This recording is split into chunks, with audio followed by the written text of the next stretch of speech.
ইরানের সাথে চলমান সংঘাত দ্রুতই শেষ হতে পারে বলে জানিয়েছেন প্রেসিডেন্ট ডোনাল্ড ট্রাম্প। ফক্স নিউজকে দেওয়া সাক্ষাৎকারে তিনি আরও বলেন, ইরানকে অস্ত্র সরবরাহ না করতে চায়নার প্রেসিডেন্ট শি জিনপিংকে লেখা চিঠির জবাবে ইতিবাচক সাড়া দিয়েছে বেইজিং। এছাড়া ইরান বিষয়ে নেটোর ভূমিকা নিয়ে তীব্র অসন্তোষ প্রকাশ করেছেন ট্রাম্প। জোটটির প্রয়োজনীয়তা নিয়ে প্রশ্ন তোলার পাশাপাশি ওয়াশিংটনকে বাদ দিয়ে হরমুজ প্রণালী সচল করতে ইউরোপের পরিকল্পনাকে দুঃখজনক বলে আখ্যা দেন তিনি। ইরানের সাথে চলমান যুদ্ধ শিগগিরই শেষ হতে পারে বলে জানিয়েছেন প্রেসিডেন্ট ডোনাল্ড ট্রাম্প। ফক্স নিউজকে দেয়া এক সাক্ষাৎকারে তিনি দাবি করেন, আমেরিকা চাইলে 1 ঘন্টার মধ্যে ইরানের সব সেতু ও বিদ্যুৎ কেন্দ্র ধ্বংস করে দিতে পারে।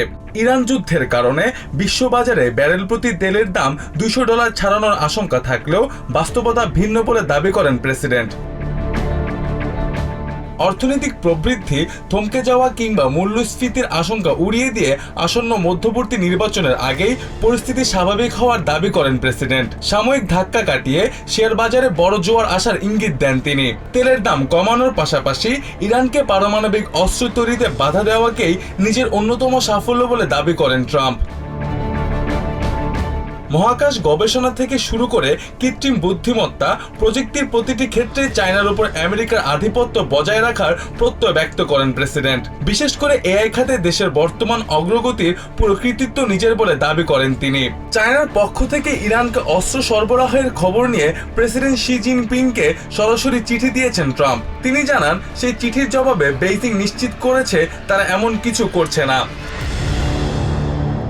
ইরান যুদ্ধে নেটোর সদস্য দেশগুলোর ভূমিকা নিয়ে তীব্র অসন্তোষও প্রকাশ করেন ট্রাম্প। এরই মধ্যে আমেরিকাকে বাদ দিয়েই ইউরোপের দেশগুলোর হরমুজ প্রণালী সচল করার পরিকল্পনাকে দুঃখজনক বলে অভিহিত করেন ট্রাম্প। এদিকে ইরানের পররাষ্ট্র মন্ত্রণালয়ের মুখপাত্র ইসমাইল বাঘেই জানিয়েছেন, যুদ্ধবিরতির মেয়াদ বাড়ানোর বিষয়ে কোনো সমঝোতা হয়নি। آزاد شدن اموال ایران از نظر ما امتیاز نیست. از نظر ما حقوق ایران هست که تضییع شده. مثل این هست که তবে শান্তি আলোচনা এগিয়ে নিতে মধ্যস্থতাকারী হিসেবে বুধবার তেহরান সফরে যান পাকিস্তানের সেনাপ্রধান জেনারেল আসিম মনির ও স্বরাষ্ট্রমন্ত্রী মহসিন নাকভি। আঞ্চলিক নিরাপত্তা রক্ষায় প্রধানমন্ত্রী শাহবাজ শরীফও বর্তমানে সৌদি আরব ও কাতার সফরে রয়েছেন। Mostafa Ashikin Abir, TVN 24 news desk.